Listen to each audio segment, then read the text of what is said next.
So I'm very excited. Thank you for that. I'm very excited to introduce Beatrice. I call her B normally, and I can see her name is saved as Dr. B. And also to introduce Sally, or Sally Gitoho, who's well known in the club as well, and Mike. I always feel honored that I'm able to call Mike as Mike. And these are the three panelists we'll have today. They have been moderators in our book sessions, and what I'd like to invite them to do is to give us a bit of an introduction of the books they've moderated. Three of the books they've moderated. I think some of them have moderated more books. And I think Beatrice has moderated The Tipping Point by Malcolm Gladwell. That was the last book we did before our meeting. We'll be having another book club meeting in a few weeks. And then Sally will be talking about Born a Crime by Trevor Noah. And Mike will be talking about Think Again. But I think they'll all share discussions of these three books. I just wanted to invite them to say hello and also to give a quick introduction of the three books they've moderated, with Beatrice starting.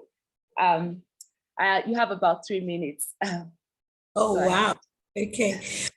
So welcome everyone to a part of Rotary that I'm very excited to be an active participant in and a member of. I've had the privilege of moderating twice. I don't know how that happened, but then I am very passionate about reading, and mostly books that present us with concepts that we can apply to everyday life. So I moderated A Tipping Point by an author of whom I'm really fond. Malcolm Gladwell is his name. As it happens, Tipping Point was one of his first bestsellers. He's also known for other books like Outliers, which many of us may have heard about. Malcolm Gladwell is a psychologist, and he presents concepts about how we interact with each other socially. And Tipping Point particularly focuses on epidemics, and the timing of it could not have been better, having experienced a real epidemic. He talks about how and why things become epidemic in the way that they spread. And for us in particular, the ideas that were of interest were the people who generate the idea. And we were referring to social epidemics and comparing them with healthcare related epidemics. So Malcolm Gladwell puts across three of the issues that are necessary for an epidemic to take place. That first you have the idea or the concept, or if you were terming it in medical terms, the infectious agent. And then you have the process by which the infection happens.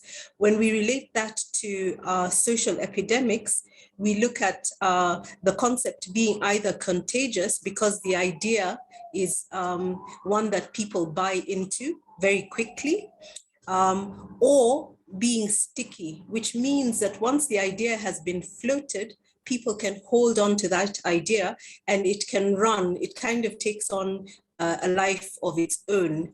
And so he talks about different examples. The one that was of interest to me and most relatable was the teenage smoking, because I happen to, in my other life as a dentist, a general dentist, been part of stopping smoking amongst teenagers in the UK, in the National Health Service. And so he references why it is that people start smoking as teenagers in the first place, and then how it picks up. We found a way to relate that to Rotary Club of Nairobi, because I think that many of the things we do are images of social epidemics. And as we were discussing the tipping point, one of the really notable social epidemics we might be all interested in, especially those of us who have to drive in Nairobi, is changing the attitude of drivers on our roads, if we can, and just seeing how it is that we can be either the infectious agent of leading by example, or the connector, who might be the person selling the idea to people, or even introducing the idea to people, the maven, who is the person who has the factual knowledge. And we are so lucky at Rotary Club of Nairobi, we have a lot of mavens. And then we've got the salesperson, and those are people who are just very intriguing and very attractive in how they present ideas, and people who you want to listen to, people who, when they say something, you think, I think I'll pay attention. So that is how we will probably be able to apply the concepts in the tipping point to Rotary Club of Nairobi. I hope I haven't exceeded the 3 minutes. Thank you. Thank you, Beatrice. You are one of the people we enjoy listening to. So it's very, very nice to end on that note. I'd now welcome Sally to share a few, to introduce her book and share a few points about it. And yeah, 3 minutes you have. Welcome, Sally.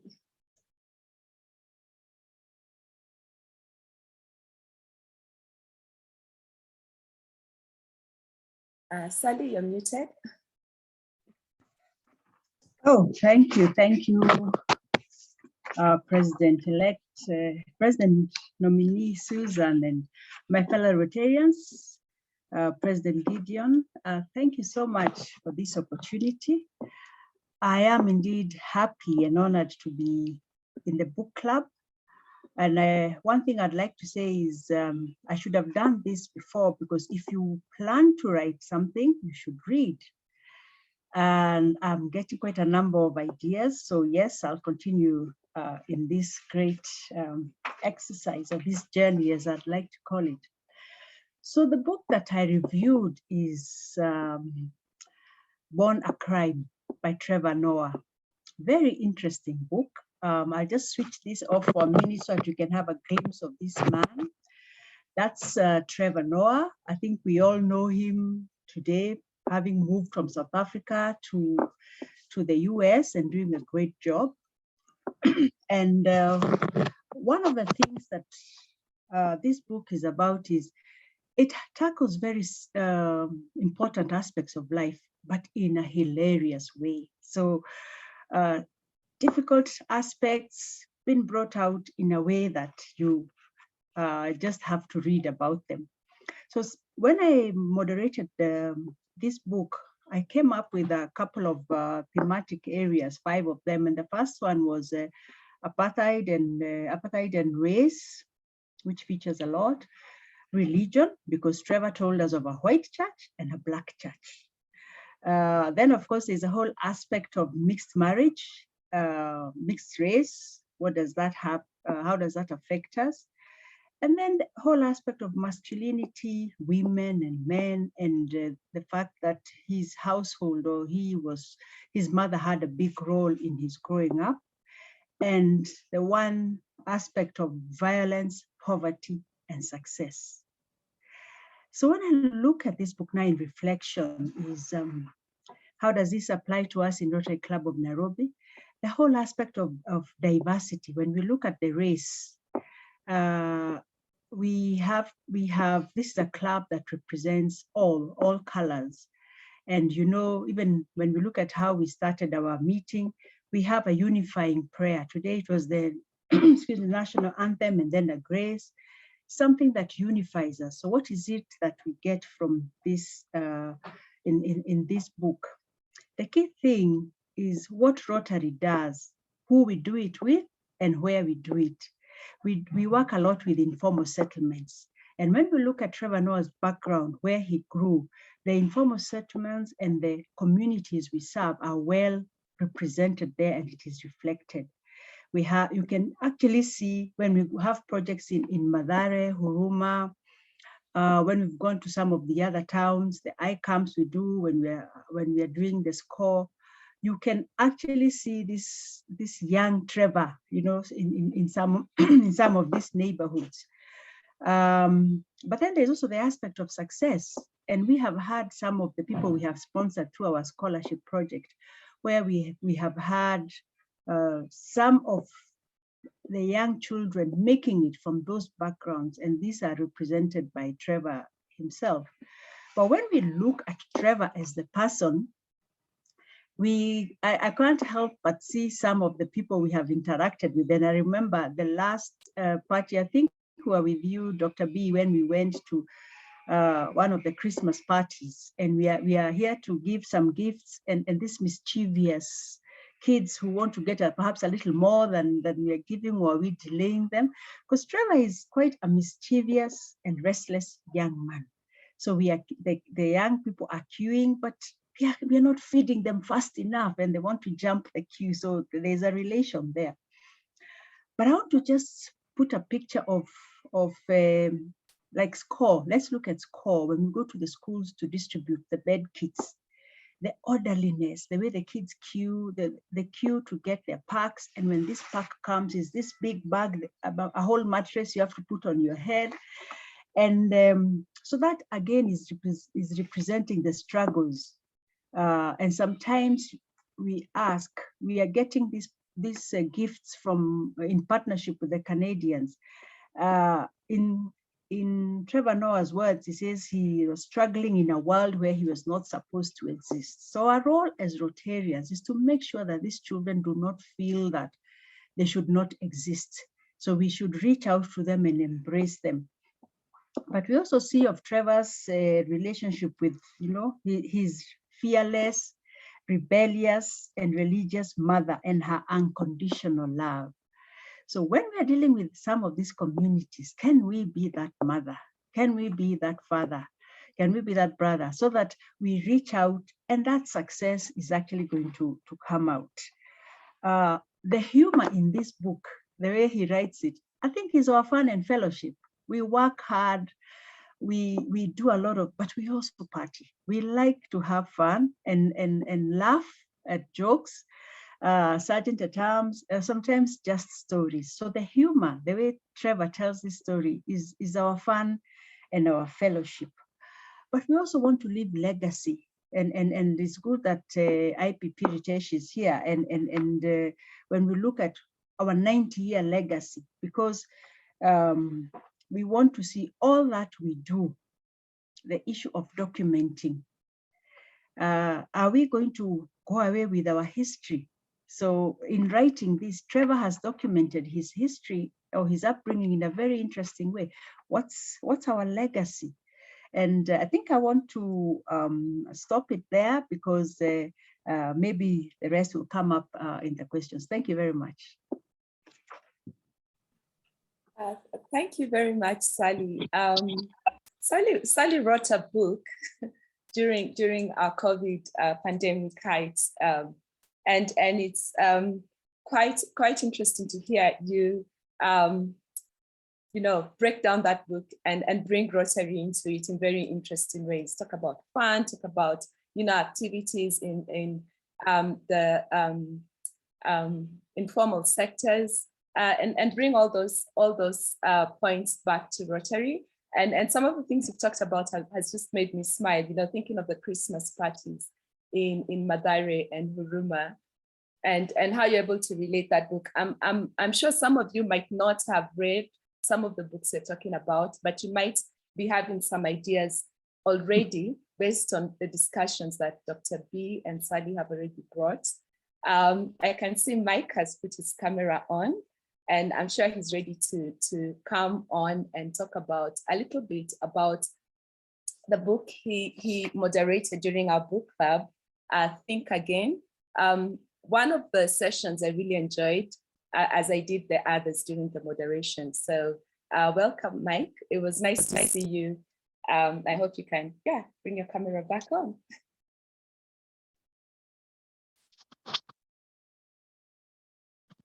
Were you calling for me, Susan? Because I was just had to take a call.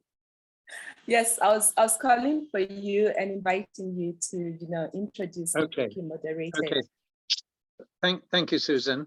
And yeah, of course, it's a shame we don't have Nelson with us, who has been driving this one and brings us together to see which books to read, and we vote on it. It's all very democratic and consensual. And it's been a really excellent collection of books. And of course, we're talking about the next ones, and we talk about how we should mix fiction with non-fiction, how we should include African writers as well as non-African writers. And of course, there are so many books from which to choose, but we only have one a month. And it's a great series of conversations we've been having. I think all of us who've been part of them agree. And it's nice that we're able to share this more broadly with you. And in particular, a couple of them where we thought that we could reflect on what the two authors write about for the benefit of the club and how it operates more broadly. But before I go there, I just want to welcome George Kazungu. He's sent a message on the chat box introducing himself. I invite him from time to time. He reached out to me this morning, having learned about today's topic. So welcome, George. Evelyn is with me as always, so it's good to have her alongside me. And let me just say a quick one about Barack Obama's book before coming on to Adam Grant's Think Again. It's a long book, Barack Obama's. It's hundreds of pages, but it's so worth reading. And it's like he's talking to us personally. It's so conversational, it's so intimate, and he has a light touch and sense of humor sometimes. And he speaks so frankly and so openly about people in American politics and the broader scene there that he respects and has enjoyed interacting with, as well as those he's found awkward. And of course, the Republicans in Congress and so forth. In the international scene as well, he tells us who he found awkward. People like Netanyahu, for instance, and Sarkozy of high ego and always want to be center stage. So we really felt like he was confiding in us, in telling us about his life as president and how it led up to that and how Michelle felt all about it. Not always at all keen that he should go in for it, and rather relieved when it was over. It's like I was relieved when Evelyn's campaigning for MP was over in 2007. One thing that particularly struck me in Obama's book is how difficult it is, even pre-COVID, to have people agree with you and to feel you're doing a good job. And the line he uses is, never mind not being able to please all the people all the time. You can never please anyone. What a reflection from someone who's been president. And I'm sure if you talk to Uhuru here or Boris Johnson in England or any leader, in COVID particularly, they will tell you the same thing. So there's much more I could talk about Barack Obama. It's a wonderful book to read, and definitely recommend it to everyone. So much about the kind of leadership that Adam Grant is promoting in Think Again. Since I came across Adam Grant, I have been recommending this book and his earlier one, Originals, to so many people. And I'm so glad we went through it in our book club. If you look at the top of the book, and it's just behind Susan there. Susan, can you tilt to the left a little bit, to your left? The other way, there you are. The power of knowing what you don't know is up there in red. You can revert to verticality. Susan, you can get back up. Knowing what we don't know, that is such an important theme. And I've been conscious of this, particularly over the years, as a board member of different organizations, where board members talk down to management and tell them what they should be doing and what they shouldn't be doing without knowing what they don't know. without knowing that perhaps what they're telling them to do is already being done. It's just that they hadn't been told, or that they had tried it and it didn't work for good reasons. And so the question, therefore, as he has written about, is to ask more than tell, to think again, to be humble, to not assume you're, of course, a know-it-all. But particularly if you're a senior person talking to a junior person, or an outsider talking to an insider, there is so much we always don't know. And we did relate this very much to the recent activities in our club, to do with the accounts, to do with the ICAMP, to do with other issues, where Gideon had to handle, I guess, not pleasing any of the people any of the time, and to bring people together to the point that everyone knew the same thing. And as a leader, he was able to build consensus. So the message of think again is to have people not to be overconfident about what their view should be and what everyone else should be agreeing with. And he tells us not to be a politician who's always trying to, woo the base, not to be a prosecutor who's trying to show the other side is always wrong, and to debate with winners and losers, not to be a preacher, but to be the person who listens, who absorbs, who rethinks. And I could talk much more about it, as the others would have been able to talk much more about the other two subjects. I've had to talk about 2 books, so I'm now going to also stop. I think it's fair enough that you get to talk about 2 books, because you've moderated both books as well. So we're happy to listen to you talk about the 2 books. I was, when we were designing this panel discussion, we were thinking of it being more interactive, and having views from our audience more because we shared notes.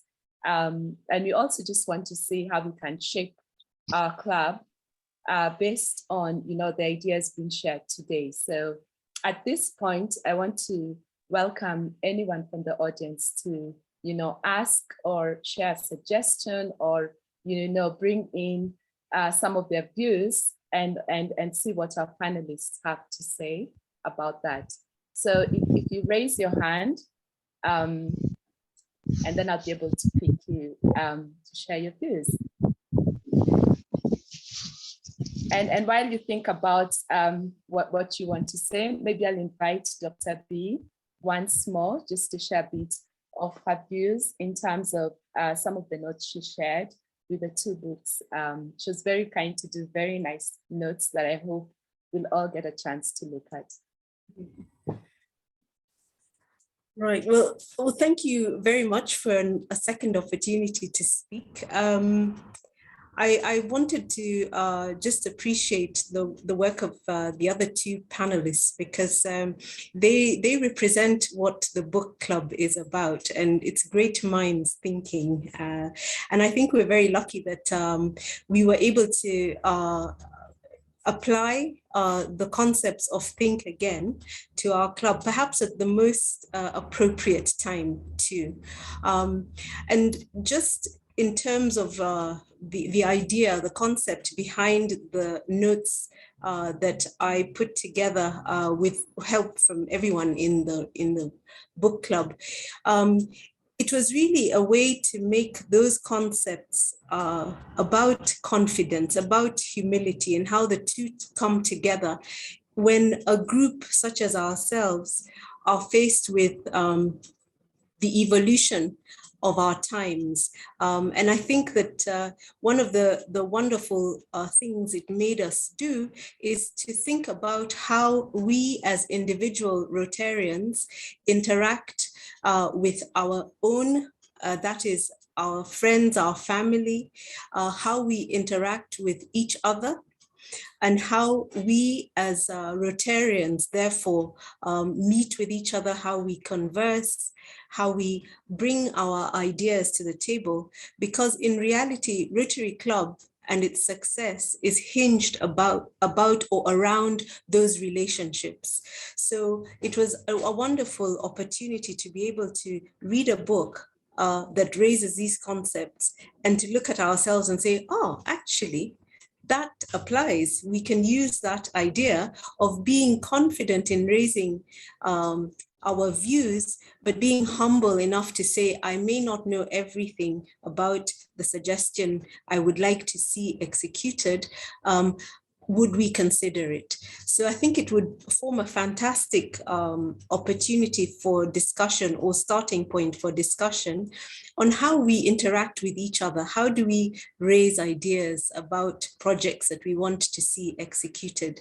And how do we feel confident that the project might even be heard by our fellow Rotarians? So that was the gist of the notes, and putting it together with a view to applying it to Rotary. Thank you very much. I can see Ritesh is clapping. So I'll invite you to share something with us, Ritesh. Thank you so much. I'll still call you President Nominee if you allow me. President Nominee Susan. I absolutely resonate with what Dr. Beatrice has said. May I just add something at this juncture? I just wanted to point out that we are truly honored to have such incredible authors in the club. We have Dr. Sally Guiteau, who's authored books.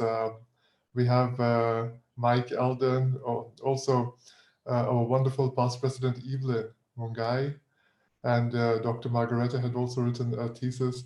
So just being in the company of such individuals. Hey, wait a minute. What about that Ritesh guy?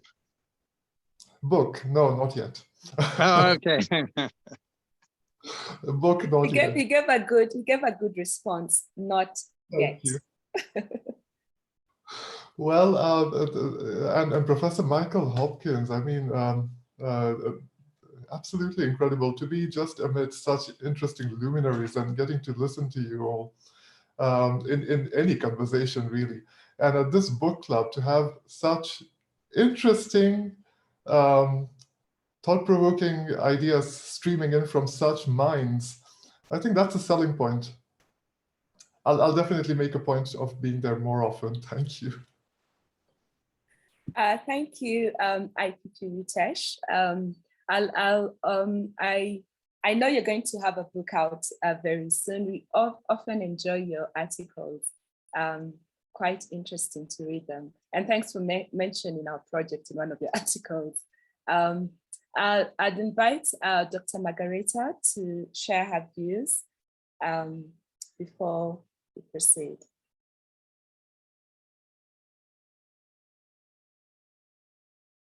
Yes, hello. Can you hear me?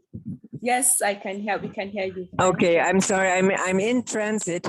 Like Ritesh, I want to. My thoughts resonate with Dr. Beatrice. We are so grateful for these presentations. We've heard more elaborate, full presentations from all of them, and it's been really enriching. And I do think that anyone who wants to join the book club will enjoy the opportunity. And I might recommend that before we end our meeting, we select 3 for the next 3 months, but we must do it sometime soon. I did want to say one thing about the Trevor Noah book, because I found it so wonderful. But I also realized that we know him primarily as a comedian, but the book itself wasn't just a comedy.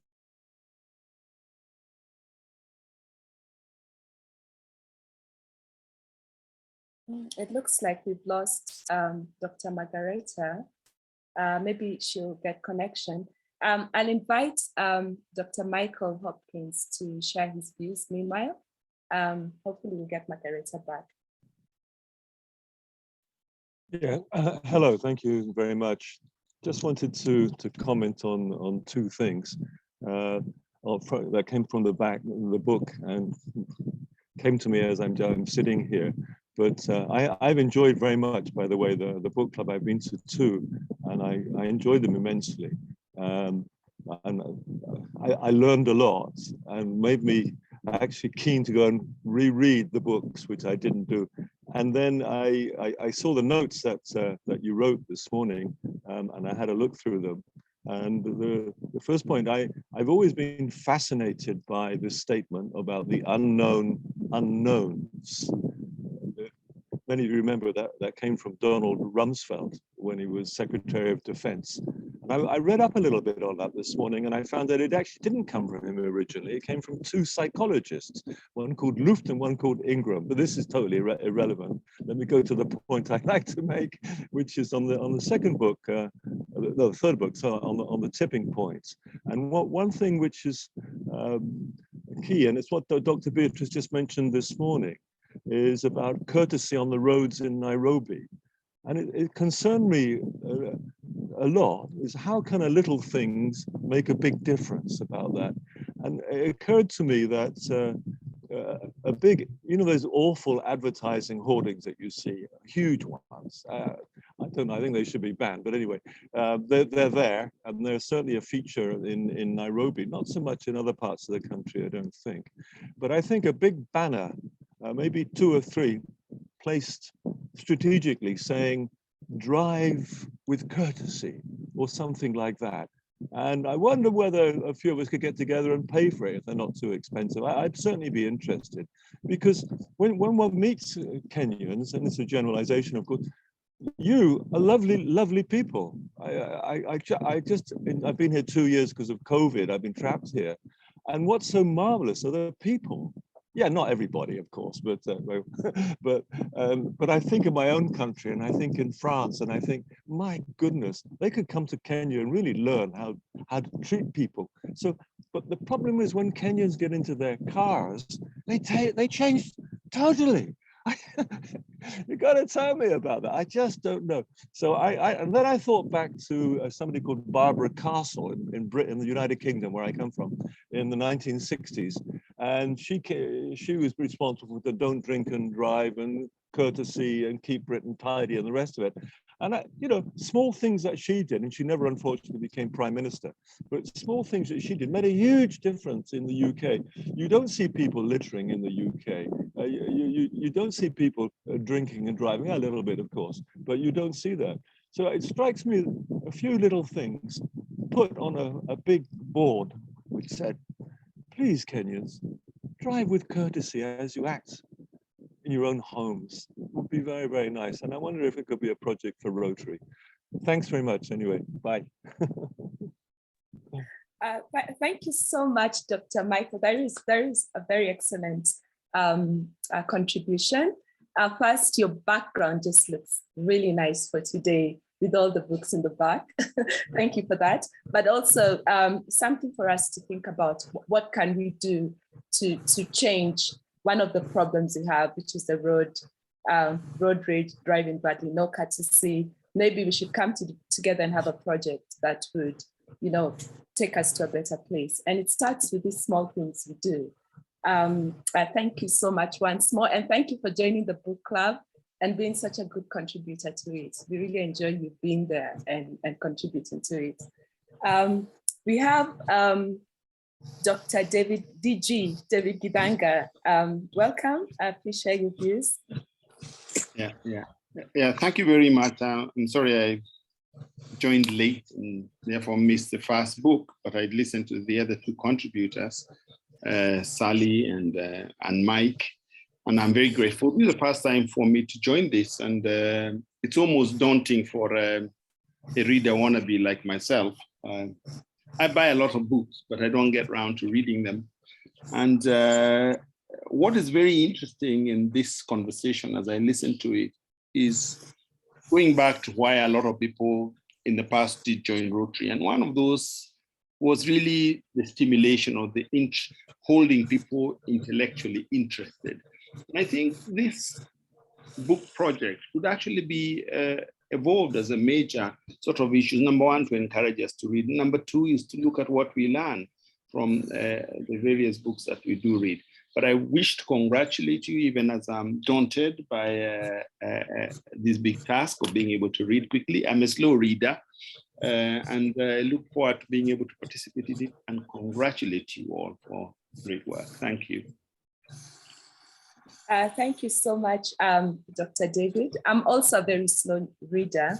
I've not finished A Promised Land, and my mom has snatched that book before I finished it. So just to report myself to the book club members.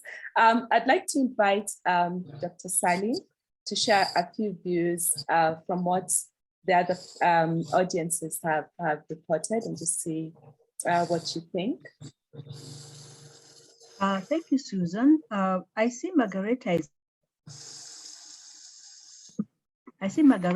back, and since you're talking about Trevor Noah, maybe we can allow her to finish and then I can come back.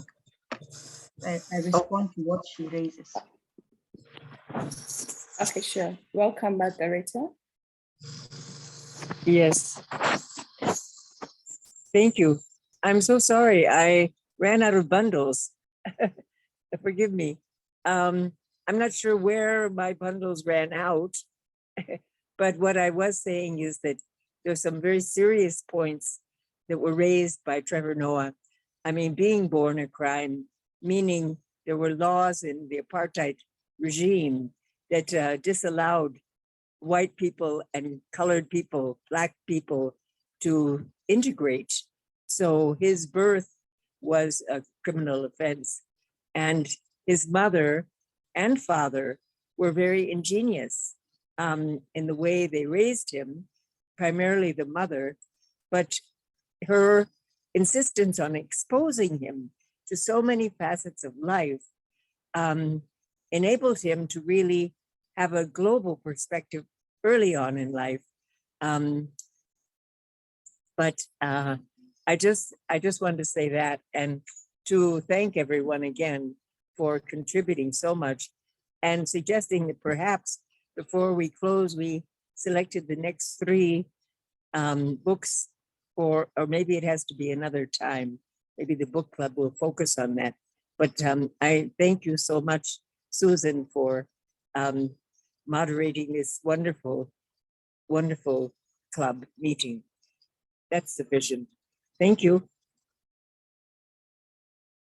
Thank you so much, Dr. Margareta, for sharing your views. I think for the selection of the books, we'll take it back to our book club committee. Yeah. But I'm sure Dr. Sally would like to share her views. And thanks yes. for joining us. And don't worry about the bundles.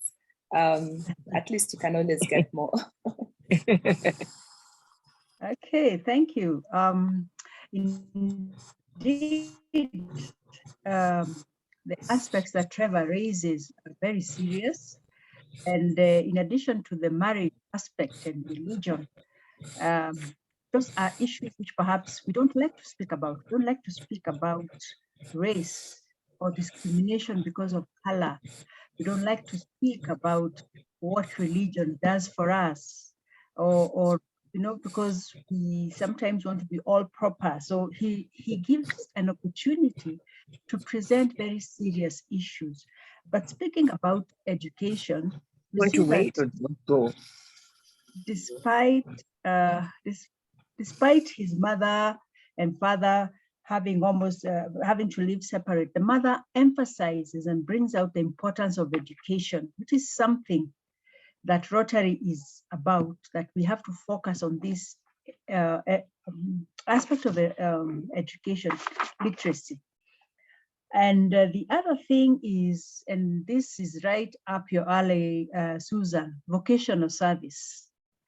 That comes out clearly because Trevor, by the time he finished school, was it school or college? He didn't quite, he finished high school without a plan. He didn't know what he wanted. He didn't know what he wanted to pursue. He didn't have money to attend university, and lack of opportunity made him now start some business. And this was selling pirated CDs. Now, that's what we need to look at. What opportunities are we giving our young? When we're talking about interact, rotaract, when we go to the schools for these career fairs, when we don't give our young people opportunities, are we opening up to this? Are we making them vulnerable to these aspects, which now are crime? You know, they are criminal activities. So it emphasizes the point of Rotary going back to the schools and mentoring these young people and guiding them on the careers that perhaps they can pursue or opportunities and options. So that's something else that comes out in the book, and I think that's why I say vocational service. We have something that we can pick up there. Thank you. Thank you very much, Dr. Sally. It's it's one thing we need to think about, long-term projects that go beyond our terms in committees. And I've been very lucky to work with Nelson, who was the vocational service chair and has stayed on. Most of the projects we have are projects he had worked on during his term as chairman for vocational service. And when we go to these communities, you have to think of long-term projects. You have to think of the impact, sustainability. And it's really nice that you bring up these ideas for us to think about. I know we have our two panelists with their hands up, which is a crime. So I'll invite Mike to share his views, and then Beatrice, because your hand is up. And then again, we'll go back to the audience and see what ideas you'd like to share. Thank you, Mike. Thanks, Susan.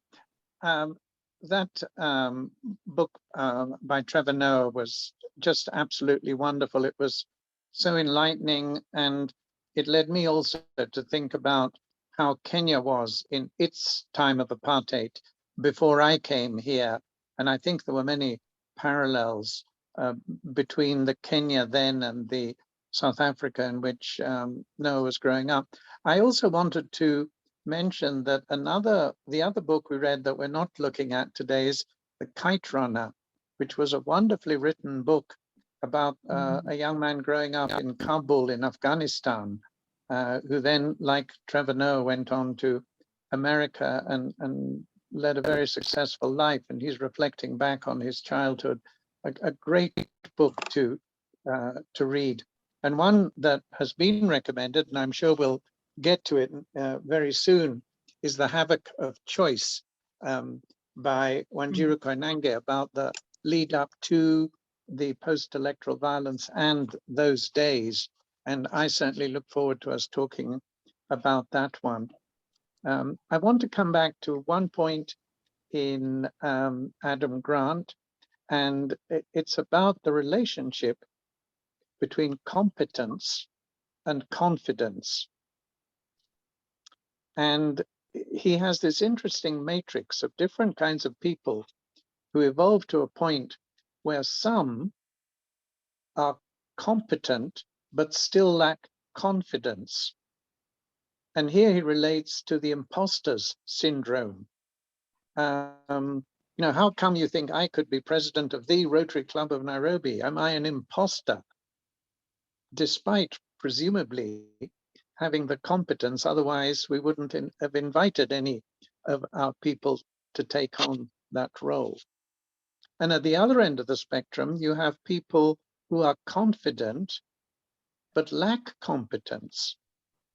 These are people who are arrogant. These are the know-it-alls who don't think they need to know, who don't worry about what they don't know, but they have that confidence to drive their way through whatever. And then you have people who have neither, and people who have a good balance between the two. And it's good for each of us to reflect on where we are so that we evolve gracefully between the two, as Rotarians within our family and in our life. I also want to comment on this one of driving. There are many things that we try to do by way of social marketing, because this would be social marketing.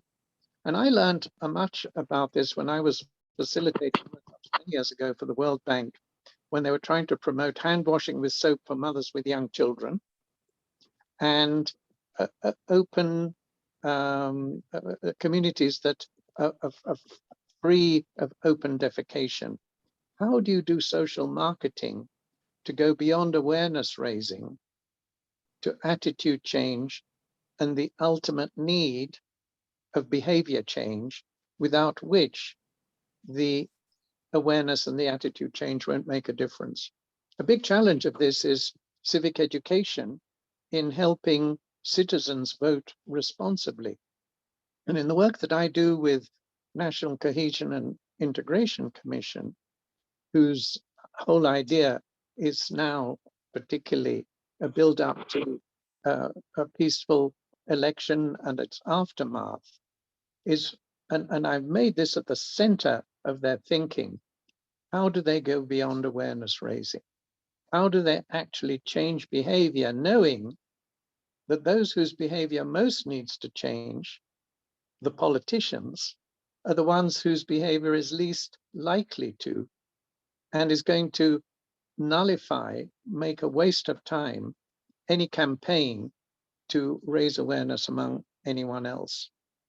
And so if we get to driving, my concern is that unless we start having televised CCTVs, and we have policemen who are doing the job they're meant to be, rather than simply collecting bribes from people driving for all sorts of arbitrary reasons that have got nothing to do with driving courteously or recklessly, I'm not sure that it's going to work. The relative anonymity, never mind if you have tinted windscreens, of being in a vehicle, never mind if you have the sense of entitlement in an SUV or a matatu, where everyone just expects you to be a road hog with that sense of, don't you know who I am? I'm not sure that billboards are going to do it. I think we need more than that. With NCIC, what we've been looking at is who are the influencers? And this is what Tipping Point is about. Who can disproportionately influence a situation? Like the gentleman who got microfinance going. He had a courageous go and it spread, and Malcolm Gladwell goes so nicely into why that happened, or other epidemics of good ideas. Who spreads good ideas? As I've been talking with NCIC, I've looked, for instance, at someone that Michael Hopkins and I know very well, Bob Monroe, through his Mathari the Youth Sports, footballers, the young ones, the professional footballers, people of influence in their communities to behave well, to be role models, and to spread their stories of environmental sensitivity, voting for the right people. Darren Collins, who's our Rotarian, operates by having the puppets with which he works be influential. And people listen to puppets, and puppets can say things on sensitive subjects that we mere human beings can't. It's too delicate. So we have to look for ways of influencing by paying attention to what people like Malcolm Gladwell have to say.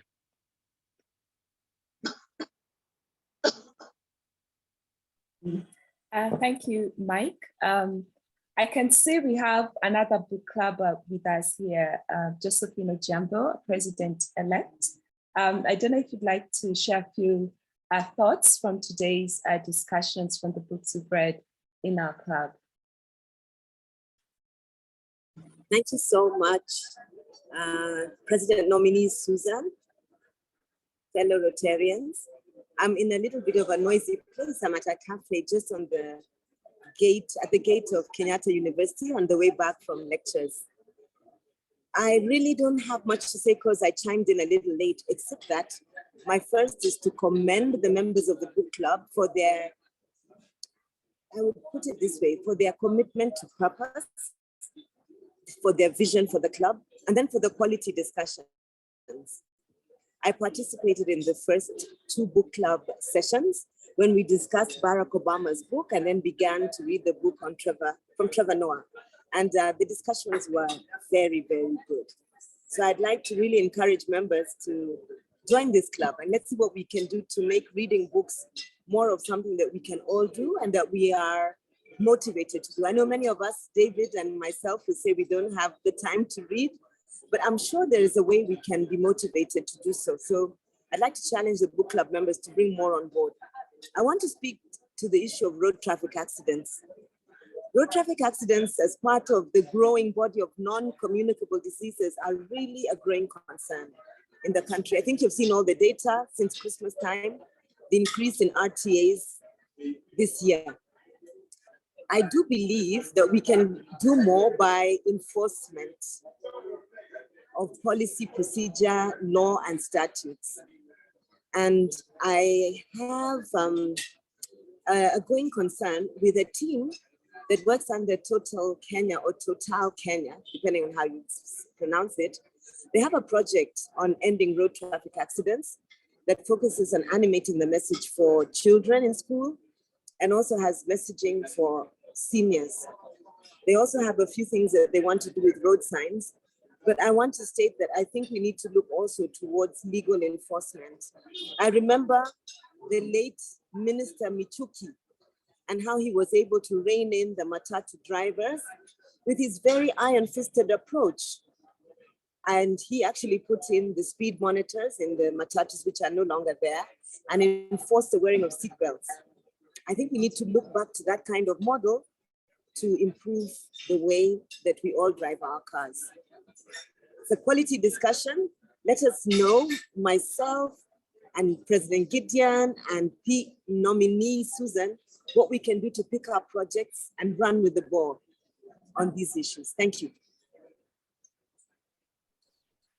Thank you very much, PE Josephine, for joining, despite the circumstances you're in a bit of a noisy place. But yeah, very good thoughts to share with us, and things we need to put into consideration as we strategize and plan our year, our Rotary year. I know, Dr. B, you have your hand up, but I want to invite one or two more Rotarians, and then I'll allow you to conclude. I really enjoyed listening to you and the other panelists, but I was very happy that you could make it to this session because you bring a lot of energy, young energy into the club. And I'd like to see that you'll be the one to conclude this discussion. So if just before I allow you to speak, I'd like to invite Justice Joyce. I know you typed something on the wall, and Irina to share their views before I invite Dr. B to share her views, if that's okay. Thank you very much for giving me an opportunity. First of all, I'm very sorry that I logged in late, but very soon after 26th of February, I believe that my life will get back to normal. At the moment, it's a bit crazy, to say the least. It's a bit crazy, but I think it should be, I'll get back to normal soon. So unfortunately, I wasn't here for any of the presentations, but I just wanted to pick up on the matter of the craziness on the roads. And it has been contributed to by Dr. Michael, P.E. Josephine, P.P. Michael, P.P. Mike, who actually said, how do we go beyond awareness raising? And then President-elect Josephine, then I think one of her answers was law enforcement. And what I put on the board is that when I got back home, back home to Kenya after 9 years in Holland at The Hague, I was shocked at the driving because I was coming from a setup where everybody obeys the law. Nobody polices you. So I think I would agree with the fact that going beyond awareness raising would have to be just the kind of thing Honorable Michuki was doing, just putting structures in place and making sure that they are enforced. Because, for example, I always describe myself as a Karen driver. I can only drive in Karen. Anything outside Karen, I can't drive because everybody is in a hurry. And it's getting worse. It's really getting worse. I was out yesterday, or when I come from the Nyayo stadium where we are preparing for elections for cricket. From Nyayo Stadium to Karen, sometimes it takes my driver 3 to 4 hours. And I think we cannot live like that. I just hope that as Rotarians, we can make whatever contribution we can to try and help Kenyans to tame driving. Thank you. Thank you so much, Dr. Justice Joyce and Watch. Irene, I know you posted something on the wall. Would you like to share your views before I invite the panelists to conclude? Hi, Susan. Good afternoon, Rotarians. Thank you for the opportunity. Unfortunately, I joined the but never made it to any of the sessions. I think I'll need to get serious. I've read Trevor Noah's book, I think twice, and I learned to PP Ritesh. I'm hoping to get it back. But really it's an eye opener to some of the issues we struggle with just from when you go outside Kenya and you face all these racial issues, be it discrimination, stereotypes. I remember when I went to school and the first 3 months, I could not get a group to work with because every time we were told to form a group, people would form a group according to people they're familiar with. So we found Africans and Middle Easterners who are together. But eventually, these issues kept on being discussed and we were able to, by the time I was finishing, we were able to work together. So really, my point is we need to keep discussing these issues because it doesn't happen overnight. Yes, apartheid is illegal, but it's still being practiced across not just South Africa, but even here in Kenya and in different parts of the world. So through our projects and especially at the Rotary International level, we should be part of the crusaders that are talking about these issues, raising our consciousness and also paying attention to our own prejudices, because it's not just other people doing it, but ourselves, we might be doing it unaware. So it's always good to reflect on how you contribute to the problem or to the solution. Yeah, thank you. Thank you so much, Irina. And thank you for helping design this program as a program director for a year. So I'll invite Dr. B. I know your hand has been up for a while to share with us some closing remarks. And then Dr. Sally and Mike, and then I'll conclude. Thank you. Thank you again. I was hoping the initial hand raise would give me a split second to say to everyone who's daunted by the notion of not being able to read the books, that actually the book club forms a space that minds share ideas. And I can possibly bet that at all points when we meet, not everybody has read the entire book, but it does not water down the quality of the conversation. So I would urge all of us not to be put off by the idea that you haven't the time or the opportunity to read the book, because even with having little exposure to the content of the book, you can participate. That is the reflection of the wealth of minds that we have in the Rotary Club. So come one, come all. It is your minds that we cherish much more than how much you have read. And that was the first thing I had wanted to say when I raised my hand. If I may, I will address some of what Tipping Point, which was written by Malcolm Gladwell and happened to be the second book I moderated, raises with regards to social epidemics. I think the driving has come up several times, so I shall point it in that direction and just give a few ideas of Malcolm Gladwell's with regards to how we might be able to start impacting that. Malcolm Gladwell speaks about people who make a difference. And I think we have a wealth of those in the Rotary Club of Nairobi. He specifically refers to them as connectors. These are people who have a special gift for bringing others together. And I think we've got lots of that happening in the group. We have a lot of very charismatic individuals in Rotary Club of Nairobi, and even at this forum right here and now.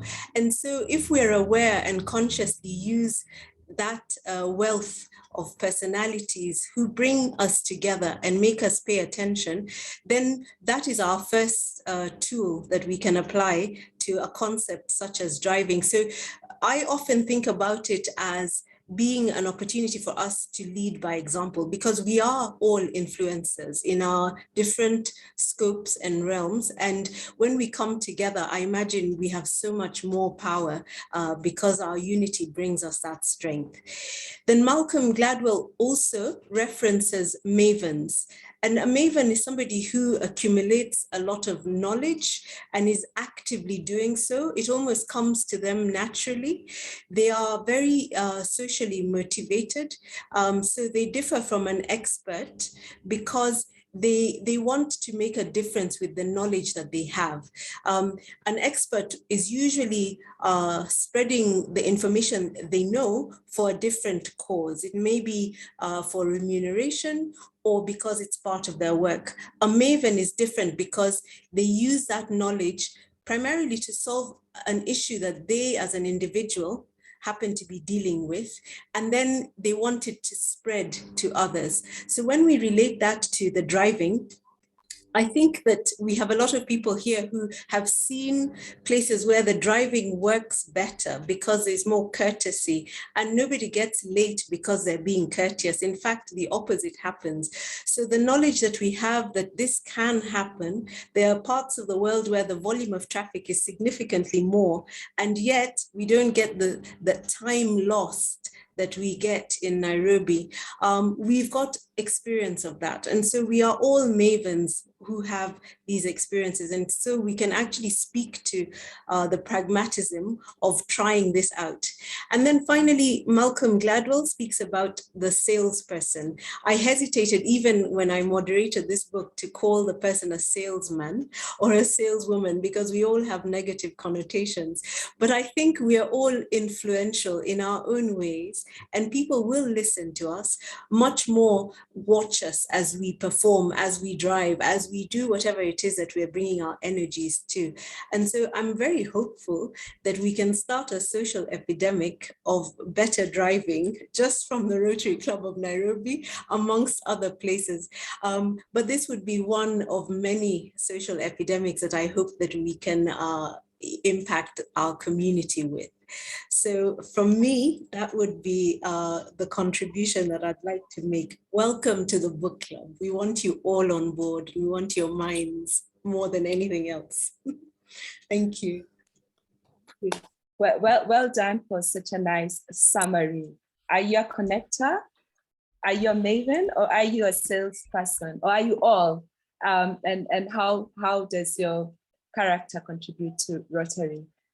We are running out of time.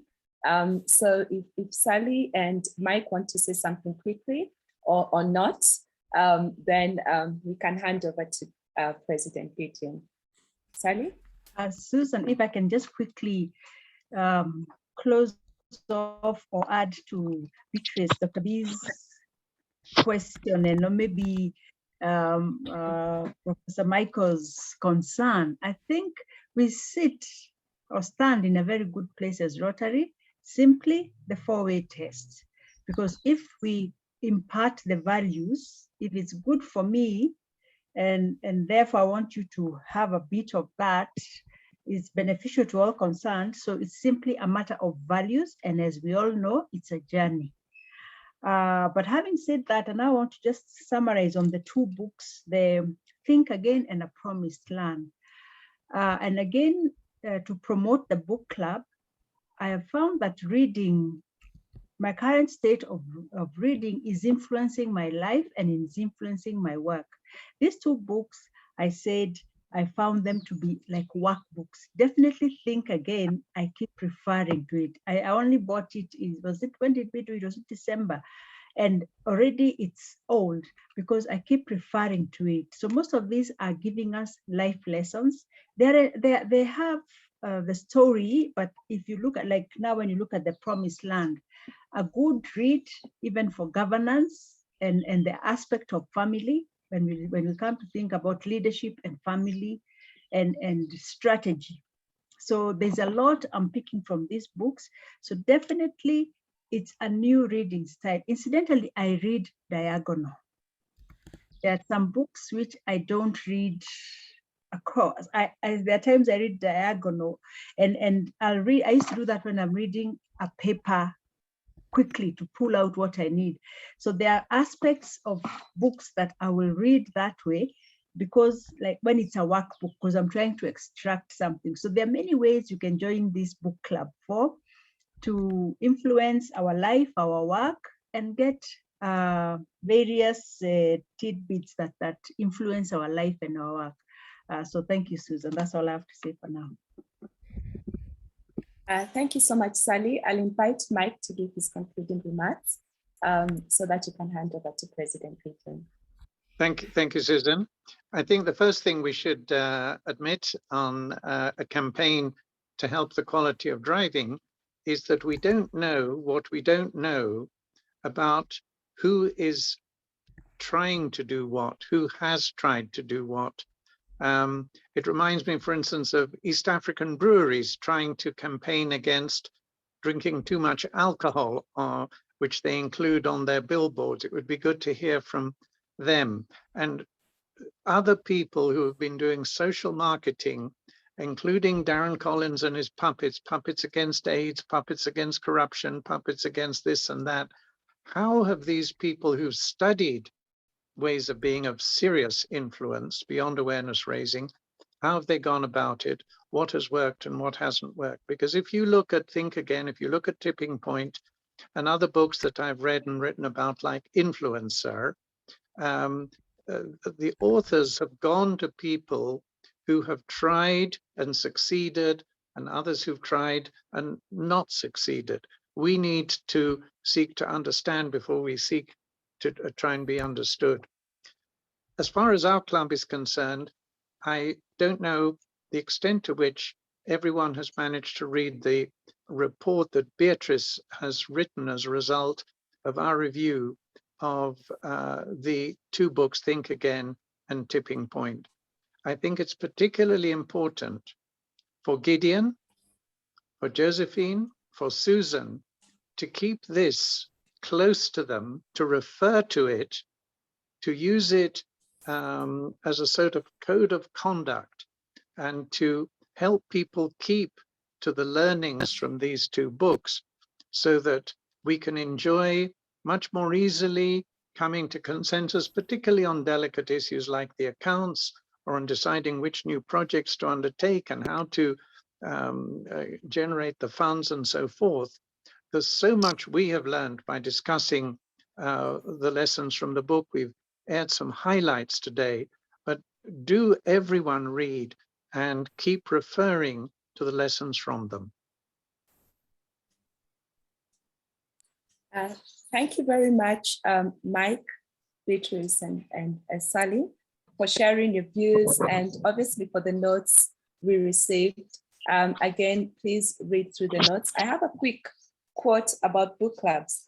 For most people, what is so painful about reading is that you read something and you don't have somebody to share it with.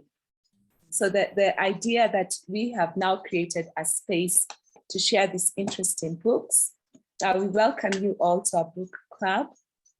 Whether you are able to read them or not, believe me, I have 3 active boys who take so much of my time. And then I also have to do my telescope traveling business. And sometimes I get to finish my books and sometimes not. But I always attend the book club meetings and I've learned a lot. I welcome you all and thank you very much. Over to you, President Gideon. Thank you. Thank you, President nominee Susan. I think you're doing well in terms of handling time. You've managed well. It's only 3 minutes after 2. Thank you very much for keeping time. I'll probably give a vote of thanks on behalf of the club. I have the fortune of being in the club WhatsApp group. I have no excuse as to why I have not participated before in the reading and in the discussion.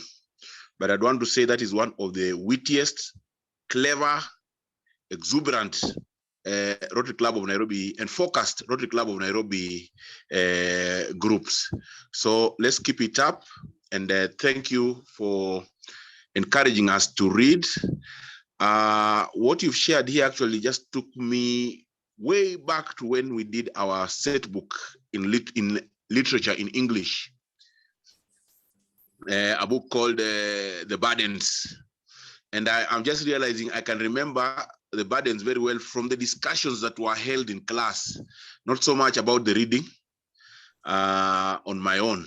So I agree with you, Susan, when you say it's a tragedy when you read a book and you have no one to share with. So I would want to thank you. I know there are several announcements to be made. Probably we'll follow them up on our WhatsApp group. David Gidanga, I think we have not finalized a few things, but allow me to just ask George Kazungu to basically vocalize his post, because he is a great first timer on our group. But yes, I can see David has asked about anyone attending the memorial service of Pipi Darcy on Saturday. Probably we can take that to the WhatsApp group. But Kazungu, are you still there? Yes, I'm still here. I don't. Yeah, please just introduce yourself very quickly. Okay, no problem. I'm very happy to be here, and I like the discussions. I have read Trevor Noah's book, and it was interesting. But unfortunately, here we are losing lives, especially where the light from the vehicle are moved by their mother. She had to throw them out and then jump off them. And you see, usually in Nairobi, especially sides of Githurai, Islands, and all that, we hear cases of somebody alighting from a vehicle, then being stepped on by the same vehicle and losing their lives. And I think Dr. Michael's point of us tackling the problem in the matatu sector by educating drivers is very, very, very important. Thank you. Thank you, Kazungu. And I think our conversation inside, you indicated interest to join the Club of Nairobi. I think I'll take up that challenge. I'll ask Michael your phone number and we can take it from there. So thank you very much. I can see Elizabeth as communicated, she will be attending, but let's take that to the WhatsApp group. And yes, we want as many as people to be present on Saturday at any prayer place for the Sikh community. So let me take this opportunity to ask all of us to charge our glasses. And if you don't have glasses, and put on our left hand. It's 7 minutes after 2. And I think Susan has done a tremendous job in keeping with such a very interesting and engrossing discussion. Somebody needs to mute. Thank you. Let me offer this toast to the Rotary the world over. Thank you. God bless. We take our conversations to the WhatsApp group, particularly on the Darcy issue. Dr. Gidan, I think we still need to discuss the RS project. I'll come back to you. Thank you. God bless you. Thank you. God bless you all. Thank you. Thank you for a fantastic meeting. Thank you. Well done, Susan. Thank you, Sally, Mike, and Beatrice for agreeing to the panelists. And yeah, You make everybody feel welcome. Thank you. Thanks, Margareta, for joining in, and Mike Hopkins for contributing. And we look forward to more discussions. Just to tell you, we'll be doing a podcast series. We'll be reaching out to Rotarians to interview them, to learn more about them, and to save that as a podcast. So I'll be funding some of you. It's going to be maybe 8 Rotarians that are going. We'd like to keep it going for years to come. So Mike, my phone call is coming. I hope you'll accept it. Yeah, but looking forward to more of these discussions. Thank you so much, Dr. B. I know it was not easy getting you today, and I'm so happy you made it.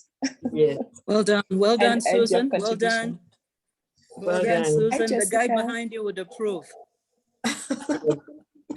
Now, Beatrice, The can guy you send behind you would approve. That guy. Yes. will you send me a copy of that paper? Yes, indeed, I will. I shall indeed. I shall send that to you. Yeah. Oh, I